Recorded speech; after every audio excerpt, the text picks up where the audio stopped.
Hello friend, फिर से बहुत बहुत स्वागत है आप सभी का आपका अपना यूट्यूब चैनल मेजर टारगेट पर। तो फ्रेंड, आज की इस वीडियो में हम लोग क्लास 10 के मैथ्स के काफ़ी महत्वपूर्ण है 30 मोस्ट इंपॉर्टेंट ऑब्जर्व क्वेश्चंस का यहाँ पे हम लोग क्लास लेने वाले हैं। जी हाँ दोस्तों, ये जो 30 मोस्ट इंपॉर्टेंट वस्तुनिष्ठ प्रश्न है ना, ये सभी प्रश्न आपके बोर्ड एग्जाम 2024 के बोर्ड एग्जाम में 100% देखने को मिलेगा। तो अगर आप भी इस बार मैट्रिक के बोर्ड एग्जाम देने वाले हैं तो ये क्लास आपके लिए रामबाण साबित हो सकता है।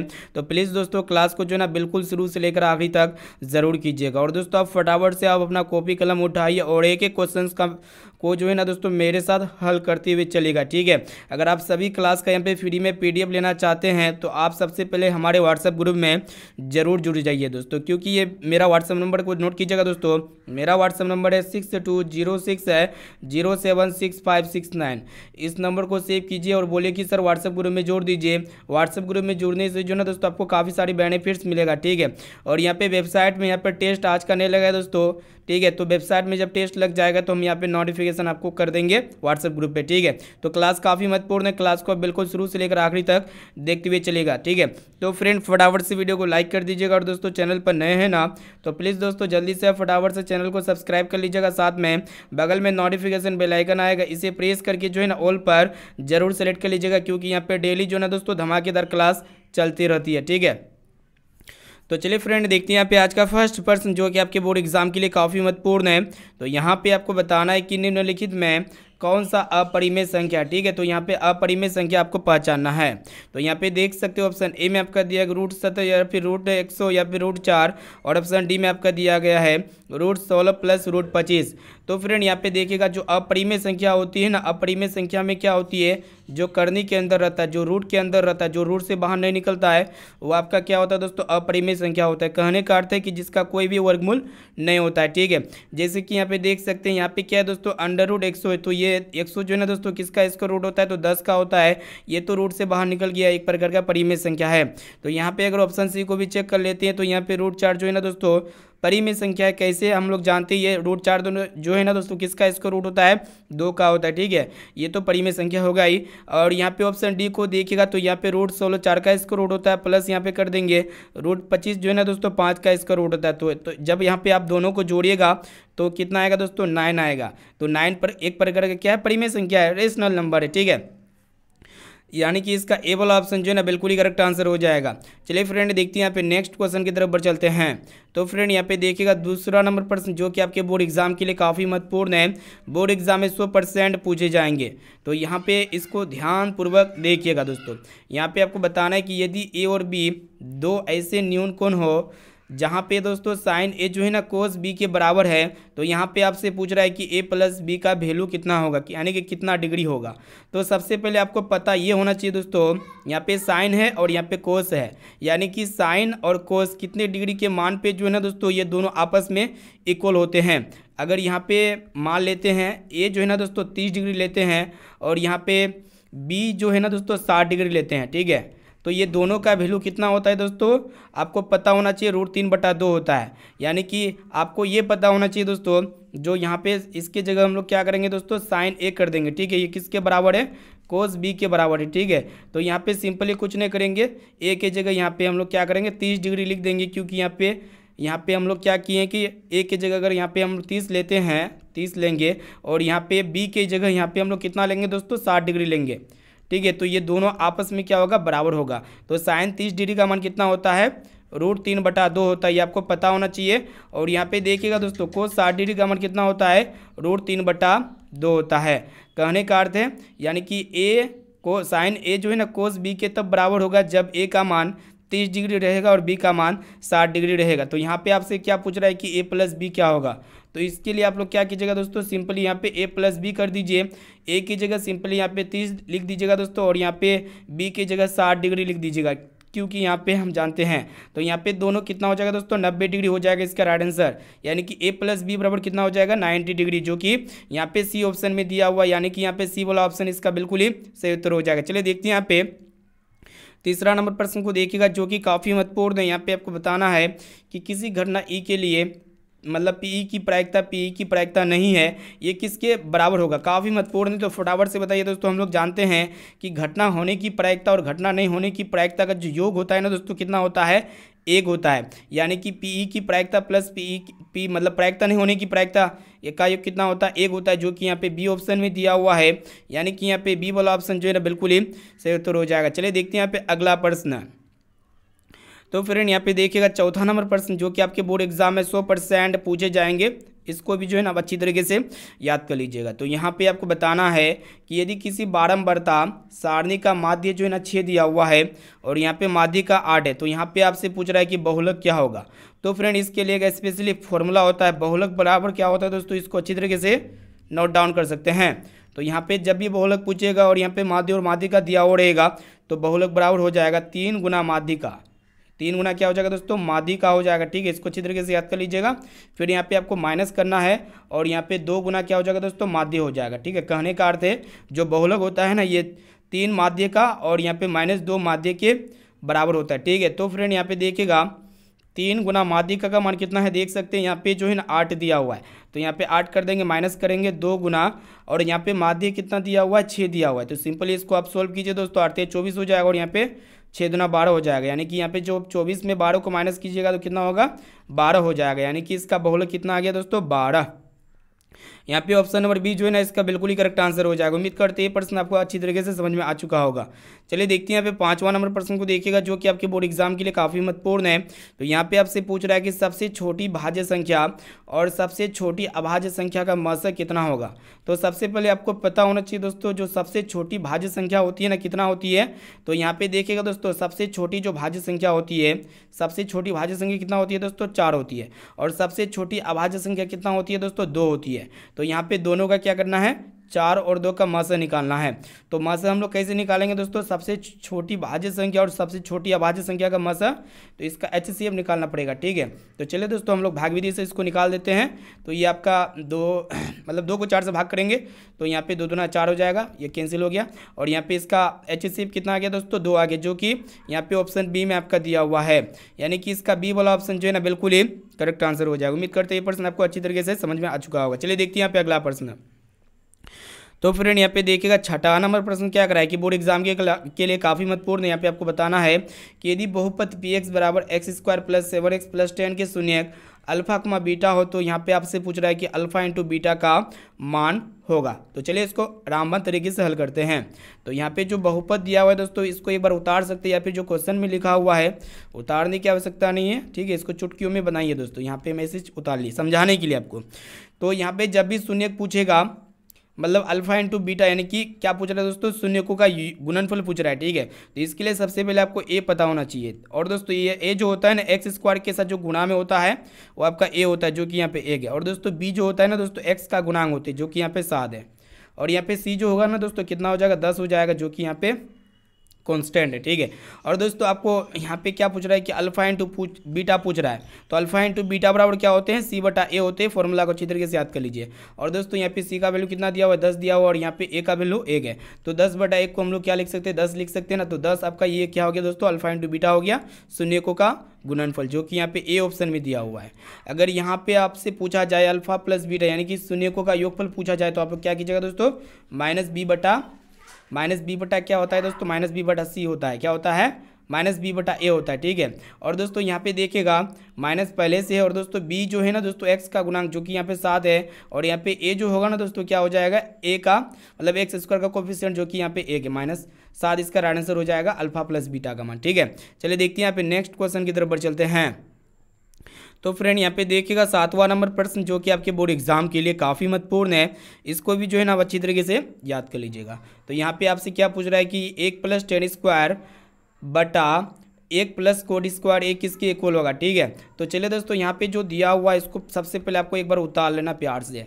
तो यहाँ पे 1 + 10² है, 10² है बटा यहाँ पे हो जाएगा दोस्तों 1 + cos² है। ठीक है, चलिए इसको हम लोग फटाफट से शानदार तरीके से इसका वैल्यू को देखते हैं। तो चलिए दोस्तों आपको ये पता होना चाहिए कि 1 + 10² ए जो है ना दोस्तों ये किसके बराबर होते हैं। तो आपको ये पता होना चाहिए दोस्तों ये किसके बराबर होते हैं, तो फटाफट से बता सकते हैं, बोर्ड एग्जाम के लिए काफ़ी महत्वपूर्ण है। तो फ्रेंड यहाँ पे देखिएगा आप, यहाँ पे क्या लिखा हुआ था कि 1 + 10² ए लिखा हुआ था। ठीक है, तो यहाँ पे हम लिख देते हैं 1 + 10²। 1 मिनट दोस्तों, यहाँ पे कर्सर काम नहीं कर रहा है। ठीक है, तो यहाँ पे ध्यान से देखिएगा, यहाँ पे क्या लिखा हुआ है, 1 + 10² ए लिखा हुआ है। तो फ्रेंड यहाँ पे देखिएगा कि 1 + 10² ए जो होते हैं ना दोस्तों, ये किसके इक्वल होते हैं, तो sec² ए के इक्वल होते हैं। ठीक है, किसके इक्वल होते हैं, sec² ए के इक्वल होते हैं। तो यहाँ पे sec² ए कर देते हैं, बटा करेंगे। और यहाँ पे देखिएगा 1 + cot² ए जो होते हैं ना दोस्तों, ये cosec² ए के इक्वल होते हैं। तो यहाँ पे हम लोग क्या लिख सकते हैं, cosec² ए लिख सकते हैं, इसमें कोई दिक्कत वाली बात है नहीं। और दोस्तों यहाँ पे आपको ये भी पता होना चाहिए, जो sec² ए होते हैं ना दोस्तों, ये किसके बराबर होते हैं, तो 1/cos² ए के बराबर होते हैं। इसको हम लोग लिख सकते हैं, कोई दिक्कत नहीं है। और यहाँ पे देखिएगा दोस्तों, cosec² ए को हम लोग यहाँ पे 1/sin² ए के फॉर्म में लिख सकते हैं, इसमें कोई दिक्कत वाली बात है नहीं भाई। और यहाँ पे आपको ये भी पता होना चाहिए कि यहाँ पे जो सबसे नीचे होता है ना दोस्तों, ये सबसे ऊपर चले जाएगा, यानी कि यहाँ पे sin² ए जो है ना, एक के साथ गुणा में हो जाएगा। तो यहाँ पे sin² ए जो है ना दोस्तों, सबसे ऊपर चल जाएगा, बटा करेंगे। और यहाँ पे cos² ए एक के साथ गुणा कर देंगे, तो यहाँ पे आपका सिर्फ ओनली cos² ए ही बचता है। और दोस्तों यहाँ पे एक चीज़ देखिएगा कि sin² ए बटा cos² ए जो होते हैं ना दोस्तों, ये किसके इक्वल होते हैं, तो आपको पता होना चाहिए tan² ए के इक्वल होते हैं। किसके इक्वल होते हैं, tan² ए के इक्वल होते हैं, जो कि यहाँ पे ऑप्शन डी में आपका दिया हुआ है। यानी कि यहाँ पे डी वाला ऑप्शन जो है ना, बिल्कुल ही करेक्ट आंसर हो जाएगा। चलिए देखते हैं यहाँ पे अगला प्रश्न की तरफ बढ़ चलते हैं, जो कि बहुत ही महत्वपूर्ण है आपके बोर्ड एग्जाम के लिए। ये भी प्रश्न जो है ना, बोर्ड एग्जाम में पूछे जाएंगे।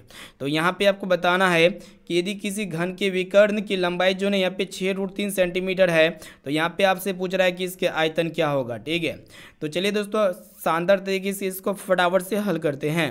तो आपको ये पता होना चाहिए दोस्तों, घन का वॉल्यूम क्या होता है, घन का आयतन क्या होता है, भुजा क्यूब होता है, यानी कि ए पे पावर 3 होता है, ए की पावर 3 होता है। ठीक है, इसको अच्छी तरीके से याद कर लीजिएगा। और यहाँ पे घन की विकर्ण की लंबाई दिया हुआ है, तो विकर्ण अभी यहाँ पे हम लोग नहीं ज्ञात कर सकते हैं। तो सबसे पहले हम लोग घन का आयतन के माध्यम से हम लोग क्या करेंगे, ए का वैल्यू को ज्ञात करेंगे। तो घन का आयतन क्या होता है, ए क्यूब होता है। और यहाँ पे ए की जगह हम लोग कितना लिख सकते हैं दोस्तों, 6√3 लिख सकते हैं। 6√3 को हम लोग क्या करेंगे दोस्तों, 3 बार इसको गुना कर देंगे। कितना बार गुना करेंगे, 3 बार गुना कर, सॉरी यहाँ पे 6√3 सेंटीमीटर नहीं है, 1 मिनट। यहाँ पे इसको हम लोग क्या करते हैं, सोल्व करते हैं अच्छी तरीके से। ठीक है, ध्यानपूर्वक देखिएगा। यहाँ पे घन का आयतन क्या होता है, ए क्यूब होता है। ठीक है, क्या होता है, ए क्यूब। ये किसके बराबर हो जाएगा, ए क्यूब कहने का अर्थ है कि घन का आयतन जो है ना दोस्तों, ये ए क्यूब, ये इसको हम लोग क्या लिख सकते हैं, ए की जगह यहाँ पे आपका 6 होना चाहिए। कितना होना चाहिए, 6 गुना 6 करेंगे। ठीक है, कैसे करेंगे, सबसे पहले हम लोग भुजा निकालेंगे दोस्तों। क्या निकालेंगे, भुजा। तो चलिए विकर्ण का फॉर्मूला आपको पता होना चाहिए दोस्तों। घन का जो विकर्ण होता है, विकर्ण का फॉर्मूला क्या होता है, √3 गुना भुजा होता है। क्या होता है, √3 गुना भुजा। ठीक है, तो चलिए यहाँ पे घन की विकर्ण की लंबाई यहाँ पे 6√3 दिया हुआ है, तो यहाँ पे 6√3 लिख देंगे बराबर। यहाँ पे क्या हो जाएगा दोस्तों, √3 गुना भुजा हो जाएगा। क्या हो जाएगा, √3 गुना भुजा। तो यहाँ पे √3 से √3 कैंसिल हो जाएगा, तो यहाँ पे भुजा का मान कितना आ गया दोस्तों, 6 आ गया। कितना आ गया, 6। तो ये 6 सेंटीमीटर यहाँ पे भुजा का मान आ गया। तो ए का मान कितना आ गया, ए को हम लोग भुजा भी कहेंगे। तो ए का मान यहाँ पे 6 सेंटीमीटर आ चुका है। तो यहाँ पे घन का आयतन पूछ रहा है, यानी कि ए क्यूब पूछ रहा है। तो हम लोग क्या करेंगे, इसको 3 बार गुना करेंगे। तो 36 गुना 6 हो जाएगा, 6 36 हो गया, 36 का 6, फिर यहाँ पे 6 18 और 3 यहाँ पे 21 हो जाएगा, यानी कि 216 सेंटीमीटर क्यूब हो जाएगा इसका राइट आंसर। ठीक है, यहाँ पे ऑप्शन बी में आपका दिया हुआ, यानी कि यहाँ पे बी वाला ऑप्शन जो है ना, बिल्कुल ही करेक्ट आंसर हो जाएगा। यहाँ पे दूसरा को सोचे थे, इसलिए यहाँ पे ये जल्दी नहीं बन रहा था। ठीक है, चलिए देखते हैं यहाँ पे नेक्स्ट क्वेश्चन की तरफ बढ़ चलते हैं। तो फ्रेंड यहाँ पे देखिएगा, आपको बताना है कि 21, 18, 15 का कौन सा पद जो है ना शून्य है। तो यहाँ पे जब भी कौन सा पद शून्य बोलेगा, तो सबसे पहले आपको पता होना चाहिए दोस्तों, एक ए जो है ना यहाँ पे कौन है, तो ए यानी कि जो प्रथम पद होते हैं दोस्तों, वो आपका ए होते हैं। और यहाँ पे डी जो सारांतर होते हैं दोस्तों, कैसे ज्ञात करते हैं, दूसरा पद में पहला पद को घटा देंगे। तो यहाँ पे सिंपली आपको क्या करना है कि 18 में 21 को घटा देना है। तो कितना आएगा, घटाइए, यहाँ पे -3 आएगा। ठीक है, कितना आएगा, -3। तो यहाँ पे सब कुछ प्राप्त हो चुका है। तो यहाँ पे आपसे जो है ना दोस्तों क्या पूछ रहा है कि एन का मान क्या होगा। तो यहाँ पे कौन सा पद शून्य है, यानी कि एन का मान कितना दिया हुआ है, 0 दिया हुआ है। तो यहाँ पे एन की जगह 0 लिख सकते हैं, कोई बात नहीं है, कोई दिक्कत वाली बात नहीं है। और दोस्तों यहाँ पे आपको ये भी पता होना चाहिए, जो एन होते हैं ना, किसके बराबर होते हैं, a+n-1 इंटू डी के बराबर होते हैं, यानी कि इसके जगह हम लोग लिख सकते हैं फॉर्मूला। तो फटाफट से यहाँ पे वैल्यू को रखते हैं। तो ए की जगह हम लोग यहाँ पे 21 को कर देते, 21 प्लस हो जाएगा, एन का तो मान ज्ञात करना है, ये है हमको, तो इसको ऐसे छोड़ देते। और यहाँ पे डी की जगह देख सकते हैं, जो कि यहाँ पे -3 दिया हुआ है, ये किसके बराबर हो जाएगा, 0 के बराबर हो जाएगा। अब हम लोग क्या करेंगे कि n-1 को ऐसे छोड़ देते, इसको हम लोग कुछ भी नहीं करेंगे दोस्तों। और ये +21 जो है ना, ये 0 की तरफ जाएगा, तो -21 हो जाएगा। ठीक है, तो यहाँ पे आपका हो जाएगा n-1 इंटू 3। ठीक है, यहाँ पे क्या करेंगे दोस्तों, ये जो -3 है ना, ये किसकी तरफ जाएगा, -21 की तरफ चल जाएगा। ठीक है, ये गुना में है तो बट्टे में चल जाएगा, यानी कि -21 बटा -3 हो जाएगा। तो यहाँ पे माइनस से माइनस कैंसिल हो जाएगा, 3 7 21 हो गया दोस्तों। तो यहाँ पे किसका वैल्यू आया हुआ है देखिएगा, तो यहाँ पे n-1 का वैल्यू कितना आया हुआ है, 7 आया हुआ है। तो यहाँ पे n का मान कितना हो जाएगा, 7, -1 इधर आके +1 हो जाएगा, जो कि यहाँ पे n का मान आ गया दोस्तों 8, यानी कि 8वां पद जो है ना शून्य होगा। 8वां पद यहाँ पे क्या होगा दोस्तों, शून्य होगा। यहाँ पे सी वाला ऑप्शन इसका बिल्कुल ही करेक्ट आंसर हो जाएगा। चलिए देखते हैं यहाँ पे नेक्स्ट क्वेश्चन की तरफ पर चलते हैं। तो यहाँ पे देखिएगा दोस्तों, आपको बताना है कि यदि 2 sin 2 थीटा बराबर √3 है, तो यहाँ पे आपसे पूछ रहा है कि थीटा का मान क्या होगा। तो चलिए फटाफट से इसको सोल्व करते हैं। तो यहाँ पे जो दिया हुआ उसको एक बार उतार लीजिएगा। यहाँ पे क्या दिया हुआ है कि 2 sin 2 थीटा बराबर √3 दिया हुआ है, ठीक है, इसमें कोई दिक्कत वाली बात है नहीं। तो हम लोग क्या करेंगे कि sin 2 थीटा को ऐसे छोड़ देते हैं, ठीक है, और यहाँ पे 2 जो है ना दोस्तों गुना में, तो ये √3 की तरफ जाएगा तो बटे के फॉर्म में चल जाएगा, ठीक है, बटे, यानी कि √3/2 हो गया। ये आपको पता होना चाहिए दोस्तों। आपको ये भी पता होना चाहिए कि साइन कितने डिग्री के मान पे √3/2 होता है, तो अक्सर आप कहेंगे कि साइन 60 डिग्री के मान पे होता है, बिल्कुल होता है। उसके बाद यहाँ पे क्या होगा कि साइन से साइन कैंसिल हो गया, और यहाँ पे 2 थीटा का वैल्यू कितना आ गया दोस्तों, 60 डिग्री आ गया। एक काम करते हैं कि थीटा को ऐसे छोड़ देते हैं, ये 2 गुना में है, 60 की तरफ जाएगा तो बट्टे के फॉर्म में चल जाएगा। इसको जब काटिएगा तो कितना आएगा दोस्तों, 30 डिग्री आएगा। कितना आएगा, 30 डिग्री, यानी कि थीटा का मान कितना आ गया, 30 डिग्री, जो कि यहाँ पे ए वाला ऑप्शन इसका बिल्कुल ही करेक्ट आंसर हो जाएगा। उम्मीद करते हैं ये भी प्रश्न आपको समझ में आ चुका होगा। अब चलिए फ्रेंड देखते हैं यहाँ पे नेक्स्ट क्वेश्चन की तरफ बढ़ चलते हैं, जो कि काफ़ी महत्वपूर्ण है। यहाँ पे आपको बताना है कि यदि बहुपद x² - kx + 8 के शून्यकों का योग यहाँ पे 6 दिया हुआ है, तो यहाँ पे आपसे पूछ रहा है कि k का मान होगा। तो चलिए इसको सोल्व करते हैं।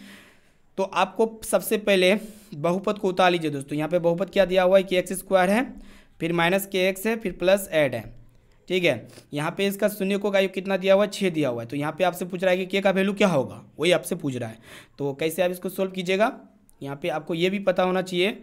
यहाँ पे a का मान कितना हो जाएगा दोस्तों, 1 हो जाएगा, और यहाँ पे b का मान जो x का कोएफिशिएंट होता है जो -k है, और यहाँ पे c बराबर कितना हो जाएगा दोस्तों, 8 हो जाएगा। तो यहाँ पे आपको क्या पूछ रहा है कि k का मान क्या होगा, यानी कि b का मान निकल जाएगा तो k का मान निकल जाएगा। तो हम लोग जानते हैं दोस्तों, शून्यकों का जो योग होता है ना दोस्तों, अल्फा प्लस बीटा जिसे हम लोग कहेंगे, ये अल्फा प्लस बीटा बराबर क्या होते हैं, -b/a होते हैं, ठीक है, आपको याद होना चाहिए। अल्फा प्लस बीटा की जगह कितना लिख सकते हैं, क्योंकि शून्यकों का योग यहाँ पे 6 दिया हुआ है, तो इसकी जगह 6 लिख सकते हैं, बराबर हो जाएगा -b को ऐसे जराने दीजिए, हमको b का ही मान ज्ञात करना है, और a की जगह कितना लिख सकते हैं, 1 लिख सकते हैं। इसको जब क्रॉस मल्टीप्लिकेशन कीजिएगा ना दोस्तों, b का वैल्यू कितना आ जाएगा, -6 आ जाएगा। कितना आ जाएगा, -6, जो कि यहाँ पे ऑप्शन सी में आपका दिया हुआ है, यानी कि यहाँ पे सी वाला ऑप्शन जो है इसका बिल्कुल ही करेक्ट आंसर हो जाएगा। चलिए फ्रेंड देखते हैं यहाँ पे नेक्स्ट क्वेश्चन की तरफ बढ़ चलते हैं, जो कि काफ़ी महत्वपूर्ण है। यहाँ पे आपको बताना है कि बिंदु x, y की दूरी मूल बिंदु से है। तो मूल बिंदु से जो दूरी होती है ना दोस्तों, क्या होती है, √x² + y² होती है, जो कि यहाँ पे डी ऑप्शन में दिया हुआ है, इसलिए यहाँ पे डी वाला ऑप्शन जो है ना बिल्कुल ही करेक्ट आंसर हो जाएगा। चलिए देखते हैं यहाँ पे नेक्स्ट क्वेश्चन। यहाँ पे देखिएगा 13 नंबर प्रश्न भी, जो कि आपके बोर्ड एग्जाम के लिए काफ़ी महत्वपूर्ण है। तो यहाँ पे आपको बताना है कि किसी घटना का प्रायिकता नहीं होता है। तो फ्रेंड आपको पता होना चाहिए किस किस की प्रायिकता होती है। तो देखिएगा दोस्तों, आपको ये पता होना चाहिए कि जो है ना दोस्तों, जिसकी भी प्रायिकता क्या होगा, यहाँ पे शून्य से क्या होगा दोस्तों, बड़ा होगा, ठीक है, जिसकी भी प्रायिकता क्या होगा, शून्य से बड़ा होगा। एक मिनट, यहाँ पे जिसकी भी प्रायिकता शून्य से क्या होगा दोस्तों, बड़ा होगा, और यहाँ पे 1 से छोटा होगा और बराबर होगा, तो उसकी प्रायिकता होती है। अगर 1 से कोई बड़ा हो जाता है तो उसकी प्रायिकता होगा ही नहीं, ठीक है। और एक चीज़ यहाँ पे याद रखिएगा, जो भी संख्या परसेंटेज में होता है, प्रतिशत में होता है ना, तो उसकी प्रायिकता नहीं होती है, ठीक है। और यहाँ पे जो भी संख्या नेगेटिव होती है तो उसकी भी प्रायिकता नहीं होती है। तो यहाँ पे देखिएगा दोस्तों, यहाँ पे ऑप्शन ए में आपका क्या दिया हुआ है, 1 की तो प्रायिकता होगी, लेकिन यहाँ पे नेगेटिव में जो है ना दोस्तों, इसकी प्रायिकता नहीं होगी। और यहाँ पे हम लोग परसेंटेज में क्या बोले दोस्तों, यहाँ पे जो भी संख्या 1 से लेकर 100% के बीच में रहेगी ना, तो उसकी प्रायिकता होगी, ठीक है। और यहाँ पे 15% है तो इसकी प्रायिकता तो होगी। और 1/2 का मतलब कितना होता है, 0.5 होता है, ठीक है। 0.5 का मतलब होता है 1 से छोटा, ठीक है, इसकी तो प्रायिकता होगी ही ना, इसलिए यहाँ पे ऑप्शन नंबर बी जो है ना बिल्कुल ही करेक्ट आंसर हो जाएगा। चलिए देखते हैं यहाँ पे नेक्स्ट क्वेश्चन, जो कि काफ़ी महत्वपूर्ण है। 14 नंबर प्रश्न क्या कराए कि यहाँ पे आपको बताना है कि बिंदु 2 को दिया हुआ है, 4, और यहाँ पे 2, 3 के बीच की दूरी ज्ञात करना है। तो कैसे ज्ञात करेंगे, इसके लिए हम लोग डिस्टेंस फॉर्मूला लगाएंगे, यानी कि दूरी सूत्र का उपयोग करेंगे। तो ये काफ़ी सिंपल है। दूरी सूत्र जो होते हैं ना दोस्तों, क्या होता है, √x2 - x1 का होल स्क्वायर होते हैं। फिर यहाँ पे क्या होते हैं दोस्तों, प्लस होते हैं y2 - y1 का होल स्क्वायर होते हैं। इसको आपको याद होना चाहिए, ठीक है। तो यहाँ पे x1 x2 कौन है, y1 y2 कौन है, इसको आप कैसे ज्ञात कीजिएगा। तो सबसे पहले जो ये होता है ना दोस्तों, x1 होते हैं, और यहाँ पे दूसरा वाला जो पद होते हैं ये y1 होते हैं। इसी प्रकार यहाँ पे दूसरा में यहाँ पे आपका क्या होता है दोस्तों, ये x2 होते हैं, और आपका क्या होते हैं दोस्तों, y2 होते हैं।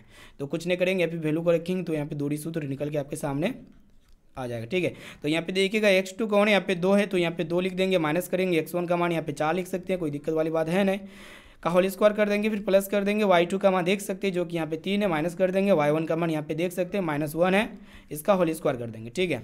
तो सिंपली इसको हम लोग तोड़ते हैं, पहले इसके अंदर में जो भी चीज़ है ना तो उसको क्या करना होगा, सोल्व करना होगा। 4 में 2 गया कितना होगा, -2 होगा, क्योंकि यहाँ पे 4 बड़ा है, इसके आगे माइनस है तो माइनस का चिन्ह तो आएगा ही ना। यहाँ पे हम लोग क्या करेंगे, इसका होल स्क्वायर कर देंगे, ठीक है। फिर प्लस कर देते हैं 3, माइनस माइनस प्लस होता है दोस्तों, आपको पता होना चाहिए। तो यहाँ पे 3 + 1 का होल स्क्वायर कर देते हैं, अंडर रूट हो जाएगा। और दोस्तों यहाँ पे देखिएगा -2 को 2 बार गुणा कीजिएगा तो कितना आएगा दोस्तों, +4 आएगा। फिर प्लस कर देते हैं, 3 1 कितना हो गया, 4 आ गया, 4 का स्क्वायर कितना होता है, 16 होता है। तो यहाँ पे 16 और 4 कितना हो गया दोस्तों, √20। और ये √20 जो है ना दोस्तों बाहर निकल के कितना आएगा, 2√5 आएगा, कितना आएगा, 2√5, जो कि यहाँ पे जो है ना ऑप्शन नंबर डी इसका बिल्कुल ही करेक्ट आंसर हो जाएगा, ठीक है। ये प्रश्न काफ़ी इंपॉर्टेंट था, इसको अच्छी तरीके से याद कर लीजिए। बोर्ड एग्जाम में 100% पूछे जाने वाले ये सभी प्रश्न आपके सामने प्रस्तुत कर रहे हैं, ठीक है। तो चलिए देखते हैं यहाँ पे 15 नंबर प्रश्न क्या कराए कि यहाँ पे आपको बताना है कि मीटर ऊंचे खंभे की ज़मीन जो है ना, मतलब यहाँ पे क्या है दोस्तों, कितने मीटर यहाँ पे कितने मीटर होना चाहिए, आपको बता रहे हैं यहाँ पे 12 मीटर होना चाहिए। कितने मीटर होना चाहिए दोस्तों, 12 मीटर। यहाँ पे इसको चेक कर लीजिएगा, 12 मीटर ऊंचे खंभे की ज़मीन पर पड़ रही छाया की लंबाई जो है ना 4√3 मीटर है। तो यहाँ पे आपसे पूछ रहा है कि सूर्य का उन्नयन कौन होगा। तो चलिए यहाँ पे हम लोग एक फिगर को ड्रॉ करते हैं कुछ इस प्रकार, ठीक है। यहाँ पे जो ऊंचा खंभे की ऊंचाई कितना है दोस्तों, 12 मीटर है। तो यहाँ पे 12 मीटर इसको यहाँ पे लिख सकते हैं। और यहाँ पे जो छाया है ना दोस्तों, छाया की लंबाई कितना है, 4√3 है, 4√3 यहाँ पे हम लोग लिख चुके हैं, 4√3 मीटर, ठीक है। दोनों मीटर में है, इसमें चेंजिंग नहीं करना होगा। और यहाँ पे आपसे क्या पूछ रहे हैं दोस्तों, थीटा का मान कितना होगा, यानी कि सूर्य का उन्नयन कोण क्या होगा। उन्नयन कोण जो होता है ना दोस्तों क्या होते हैं, नीचे से ऊपर की ओर, यानी कि नीचे से ऊपर की ओर आपको यहाँ पे ज्ञात करना है, ठीक है। थीटा यहाँ पे होगा। तो चलिए इसको फटाफट से शानदार तरीके से हल करते हैं। तो आपको ये पता होना चाहिए टेन थीटा बराबर क्या होते हैं, P/B होते हैं। P यानी कि यहाँ पे परपेंडिकुलर, जो कि यहाँ पे लंब अभिलंब 12 मीटर दिया गया है। और यहाँ पे B यानी कि बेस, जो आधार है यहाँ पे कितना है, 4√3 है। तो दोनों के माध्यम से हम लोग थीटा को इजीली ज्ञात कर सकते हैं। तो यहाँ पे हम लोग क्या करेंगे कि टेन थीटा को ऐसे रहने देते हैं, P की जगह हम लोग यहाँ पे 12 लिख सकते हैं, बटा कर देंगे। और यहाँ पे B की जगह में क्या लिख सकते हैं दोस्तों, 4√3 लिख सकते हैं। इसको हम लोग घटाएंगे तो 4 × 12 हो जाएगा। तो यहाँ पे इसका वैल्यू कितना आ गया, 3/√3 आ गया, ठीक है, 3/√3। उसके बाद हम लोग क्या करेंगे, आपको ये भी पता होना चाहिए कि यहाँ पे इसका परिमेयकरण कर देंगे दोस्तों। यहाँ पे इसको नीचे लिखते हैं क्योंकि जगह नहीं है ऊपर में। तो यहाँ पे टेन थीटा बराबर हो जाएगा 3/√3। यहाँ पे √3 का क्या करेंगे, परिमेयकरण रेशनलाइजेशन कर देंगे /√3। तो यहाँ पे क्या हो जाएगा दोस्तों कि ऊपर में 3 को √3 से गुना करेंगे तो 3√3 हो जाएगा।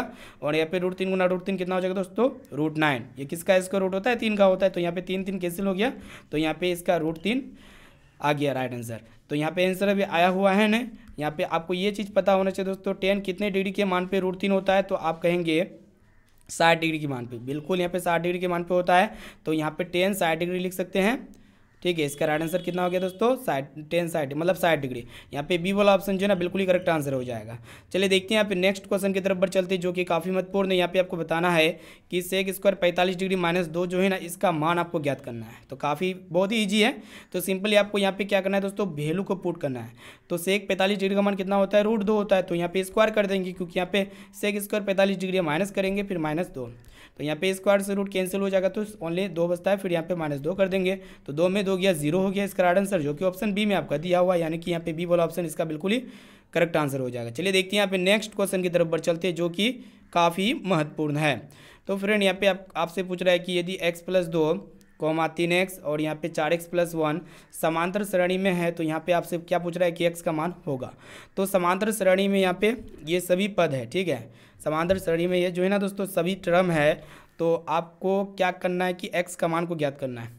AP में सबसे पहले इसको हम लोग सजा देते हैं दोस्तों। AP में यहाँ पे ये सभी पद x + 2, 3x है, फिर यहाँ पे 4x + 1, ये सभी क्या है दोस्तों AP में है।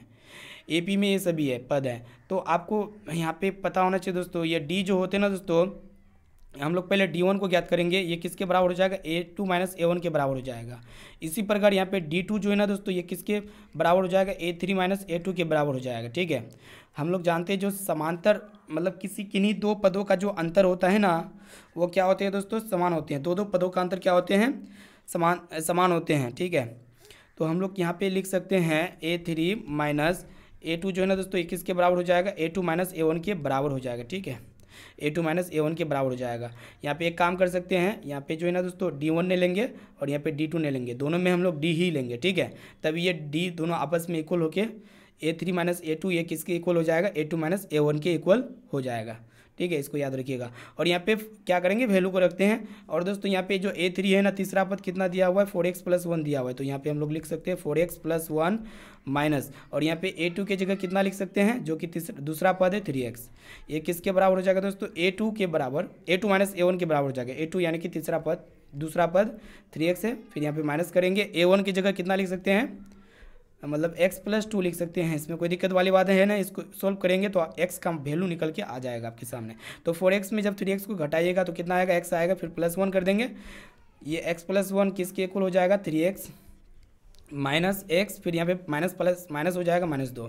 ठीक है, यहाँ पे आपका हो जाएगा दोस्तों x प्लस 1 जो है ना किसके इक्वल हो जाएगा, 3x में x गया कितना हो जाएगा, 2x हो जाएगा, 2x माइनस 2 हो जाएगा। ठीक है, एक काम करते हैं कि यहाँ पे क्या होगा दोस्तों कि x को जो है ना 2x की तरफ भेज दीजिएगा और यहाँ पे -2 को 1 की तरफ भेज दीजिएगा। ठीक है, तो सिंपली यहाँ पे आपका हो जाएगा 2x माइनस x। ठीक है, और यहाँ पे -2 माइनस 1, इसको सोल्व करते हैं। 2x में x किया कितना हो गया, x हो गया -2 और -1 कितना हो गया दोस्तों, -3, जो कि +3 होना चाहिए। ठीक है, राइट आंसर इसका +3 ही होगा, क्योंकि इधर भी माइनस होगा दोस्तों, यहाँ पे प्लस, यहाँ पे -2x होगा, कितना होगा -2x, क्योंकि 2x को x की तरफ भेजे हुए हैं।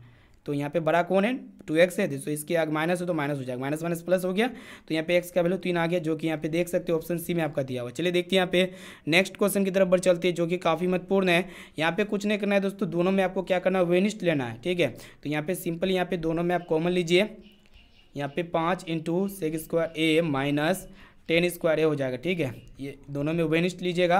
उसके बाद यहाँ पे 5 को गुना कीजिएगा दोस्तों, सेक स्क्वायर ए माइनस 10 स्क्वायर ए के इक्वल होता है, तो यहाँ पे 5 गुना 1 यानी कि 5, इसका ऑप्शन नंबर ए जो है ना बिल्कुल ही सही उत्तर हो जाएगा। चलिए देखते हैं यहाँ पे नेक्स्ट क्वेश्चन की तरफ बढ़ चलते हैं। यहाँ पे आपको बताना है कि यदि 65 तथा 117 का मास यहाँ पे 65m माइनस 117 के रूप में है, तो यहाँ पे आपसे पूछ रहा है कि m का वैल्यू कितना होगा। ठीक है, कहने का अर्थ है यहाँ पे जो 65m माइनस 117 है ना दोस्तों, 65m माइनस 117, ठीक है, ये जो है ना किसके रूप में है, 65 और तथा 117 का मास जो है ना 65m माइनस 117 के रूप में है। ठीक है, इसके फॉर्म में है।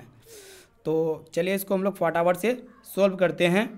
तो सबसे पहले यहाँ पे आपको क्या करना होगा कि 65 तथा 117 का मास यानी कि HCF प्राप्त करना होगा। ठीक है, चलिए हम लोग HCF ज्ञात करते हैं भाग विधि से। यहाँ पे आपका 65 के 65 हो जाएगा दोस्तों, इसको जब माइनस कीजिएगा तो कितना आएगा, तो आपको यहाँ पे माइनस करके देखिए 52 हो जाएगा, फिर 52 को फिर 65 से डिवाइड कीजिएगा, तो यहाँ पे फर्स्ट टाइम में जाएगा 52 का 52 हो जाएगा, फिर यहाँ पे जब घटाइएगा तो यहाँ पे 13 हो जाएगा। ठीक है, फिर यहाँ पे 52 से डिवाइड कीजिएगा, 13 को 52 हो जाएगा, यानी कि इसका HCF कितना आ गया दोस्तों, 13 आ गया। तो यहाँ पे जो 65m तथा 65m माइनस 117 जो है ना दोस्तों, ये दोनों का जो मास निकल के आया कितना आया है, 13 निकल के आया है। ठीक है, इसकी जगह 13 लिख सकते हैं। उसके बाद यहाँ पे हम लोग कुछ नहीं करेंगे, 65m को ऐसे चढ़ाने देते हैं, इसको कुछ नहीं करेंगे। 13 माइनस 117 जो है ना, जब 13 की तरफ जाएगा तो प्लस 117 हो जाएगा, इसमें कोई दिक्कत वाली बात है नहीं। तो 65m को क्या करेंगे, ऐसे छोड़ देते हैं और यहाँ पे इसको दोनों को ऐड कीजिएगा, तो यहाँ पे आपका कितना हो जाएगा, 120 हो जाएगा, 130 हो जाएगा। इसको जब काटेगा तो 65 दूना कितना हो जाएगा दोस्तों, 130, यानी कि m का वैल्यू कितना निकल गया, 2 आ गया, यानी कि जो ऑप्शन नंबर बी जो है ना इसका बिल्कुल ही करेक्ट आंसर हो जाएगा। चलिए देखते हैं यहाँ पे नेक्स्ट क्वेश्चन, जो कि काफ़ी महत्वपूर्ण है। यहाँ पे आपको बताना है कि टेन थीटा जो है ना 4/3 है, तो यहाँ पे आपसे पूछ रहा है कि sine theta plus cos theta ये किसके इक्वल होगा। ठीक है, चलिए तो सबसे पहले यहाँ पे हम लोग क्या करेंगे दोस्तों, टेन थीटा के माध्यम से p/b यहाँ पे दिया हुआ है, यानी कि p का वैल्यू यहाँ पे 4 है और यहाँ पे b का वैल्यू कितना है दोस्तों, 3 है। ठीक है, तो सबसे पहले यहाँ पे आपको h का वैल्यू निकालना है। h का वैल्यू कैसे ज्ञात कीजिएगा, √p² + b² होता है, तो p का स्क्वायर यहाँ पे 16 हो जाएगा, b का स्क्वायर कितना हो जाएगा, 9 हो जाएगा। तो √√ यहाँ पे 16 + 9 कितना हो जाएगा दोस्तों, √25 हो जाएगा। ये 25 किसका स्क्वायर होता है, 5 का होता है। ठीक है, इसको अच्छी तरीके से याद कर लीजिएगा। और यहाँ पे सब कुछ तो पता हो ही गया, p/b/h, तो यहाँ पे साइन थीटा और कोस थीटा इसको हम लोग इजीली ज्ञात कर सकते हैं। साइन थीटा बराबर क्या होता है दोस्तों, p/h होते हैं, प्लस कोस थीटा बराबर क्या होते हैं, b/h होते हैं। ठीक है, तो यहाँ पे देखिएगा p का वैल्यू कितना है दोस्तों, 4 है, और यहाँ पे h का वैल्यू अभी भी ज्ञात किया है, जो कि यहाँ पे 5 आया हुआ है। फिर प्लस कर देंगे, b की जगह हम लोग यहाँ पे कितना लिख सकते हैं, 3 लिख सकते हैं, और यहाँ पे h की जगह 5 ही लिखेंगे। तो यहाँ पे दोनों का एलसीएम लीजिए, 5 ही आएगा दोस्तों, और यहाँ पे 4 + 3 कितना हो जाएगा, 7 हो जाएगा, 7/5, जो कि यहाँ पे देख सकते हैं ऑप्शन सी में दिया हुआ 7/5। चलिए देख लेते हैं यहाँ पे नेक्स्ट क्वेश्चन की तरफ बढ़ चलते हैं जो कि काफ़ी महत्वपूर्ण है। यहाँ पे देखिएगा दोस्तों 2 × 1 - sin स्क्वायर ए बटा कोस स्क्वायर ए किसके इक्वल होगा। तो चलिए इसको सबसे पहले एक बार उतार लेते हैं। 2 × 1 - sin स्क्वायर ए दिया हुआ है, ठीक है, बटा कर देते हैं। फिर यहाँ पे क्या है दोस्तों, कोस स्क्वायर ए है, ठीक है। तो आपको इसको सॉल्व करना होगा दोस्तों। हम लोग जानते हैं कि 2 × 1 - sin स्क्वायर ए किसके इक्वल होते हैं, कोस स्क्वायर ए के इक्वल होते हैं। बटा हो जाएगा यहाँ पे कोस स्क्वायर ए, तो यहाँ पे कोस स्क्वायर ए से कोस स्क्वायर कैंसिल हो जाएगा, तो यहाँ पे कितना आ गया, 2 आ गया, जो कि यहाँ पे देख सकते हो ऑप्शन सी में आपका दिया हुआ, ठीक है। काफ़ी इजी प्रश्न यहाँ पे। चलिए देख लेते हैं। यहाँ पे आपको बताना है कि यदि रैखिक समीकरण युग्म संगत है तब उनके द्वारा निरूपित रेखा जो होगी ना दोस्तों क्या होगी, समपाती होगी। क्या होगी, समपाती, या फिर जिसको हम लोग कहते हैं प्रतिच्छेदी। इस कंडीशन में जो रैखिक समीकरण युग्म होते हैं ना दोस्तों उसका अद्वितीय हल होता है, मतलब केवल एक ही को हल होता है। संगत जब भी होगा, समपाती जब भी होगा, प्रतिच्छेद जब भी दो रेखा आपस में करती है तो वो एक ही बिंदु पर प्रतिच्छेद करती है, तो उसका एक ही को हल होगा ना। इसके लिए कंडीशन यहाँ पे आप देख सकते हैं A1/A2 जो होते हैं ना ये नॉट इक्वल B1/B2 होते हैं, ठीक है। इसको अच्छी तरीके से याद कर लीजिएगा। चलिए जब तक देखते हैं यहाँ पे नेक्स्ट क्वेश्चन की तरफ जो कि काफ़ी महत्वपूर्ण है।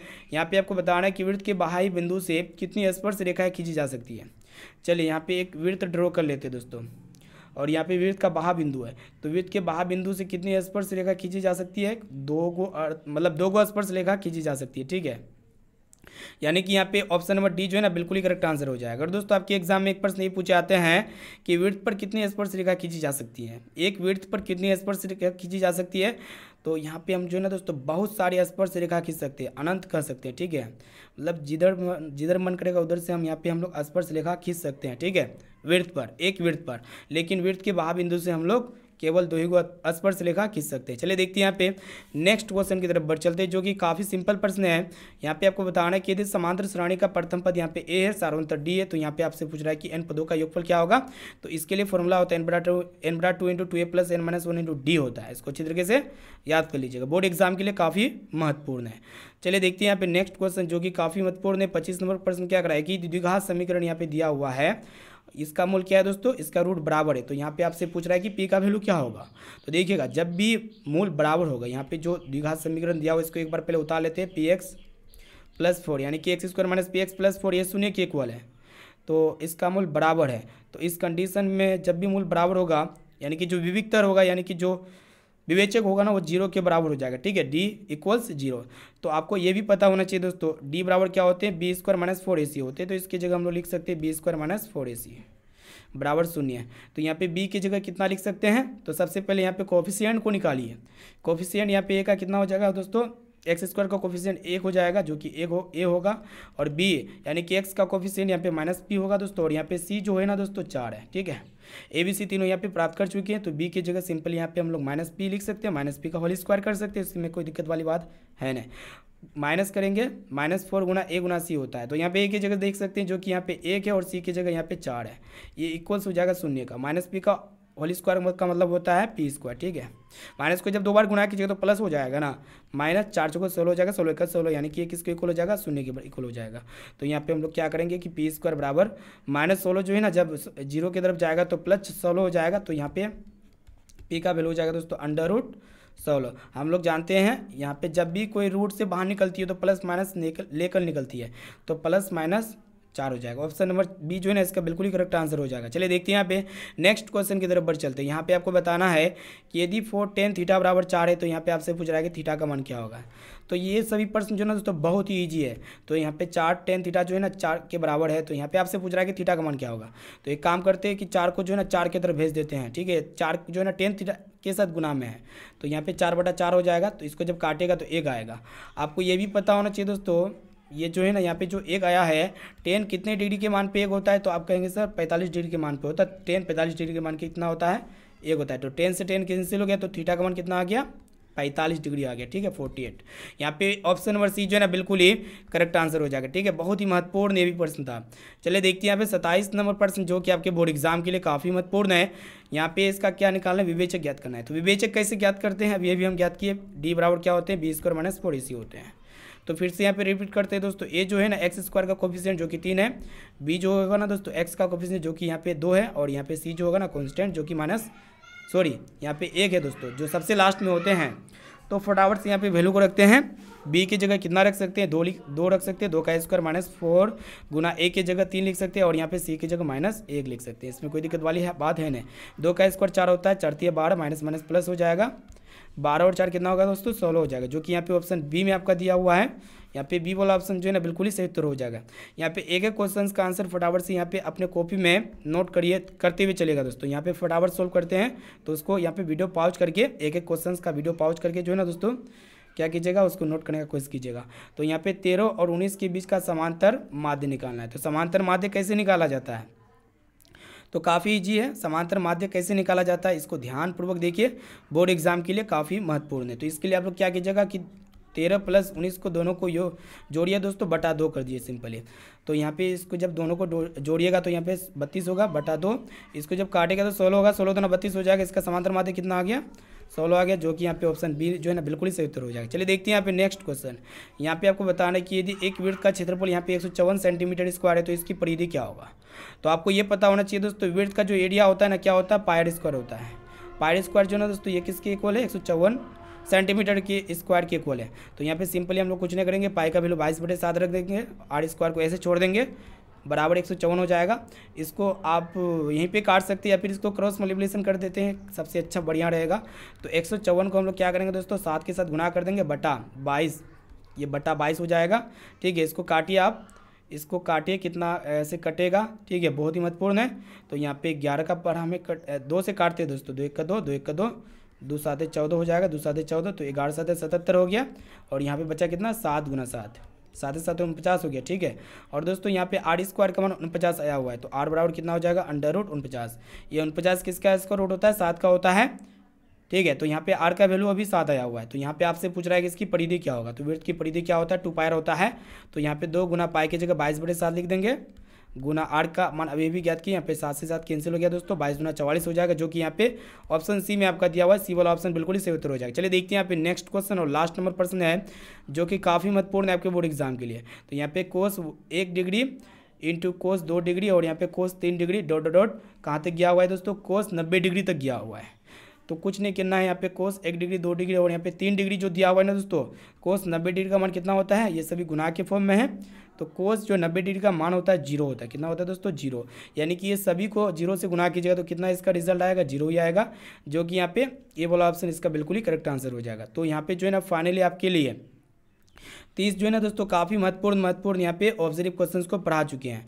ये सभी प्रश्न आपके बोर्ड एग्जाम 2024 के बोर्ड एग्जाम में 100% पूछे जाएंगे। तो आप एक एक क्वेश्चंस को अच्छी तरीके से याद कर लीजिएगा दोस्तों। और यहाँ पे जो भी विद्यार्थी अभी तक इस क्लास को लाइक नहीं किए हैं तो जल्दी से क्लास को लाइक कर दीजिएगा। चैनल पर नए हैं तो चैनल को भी सब्सक्राइब कर लीजिएगा।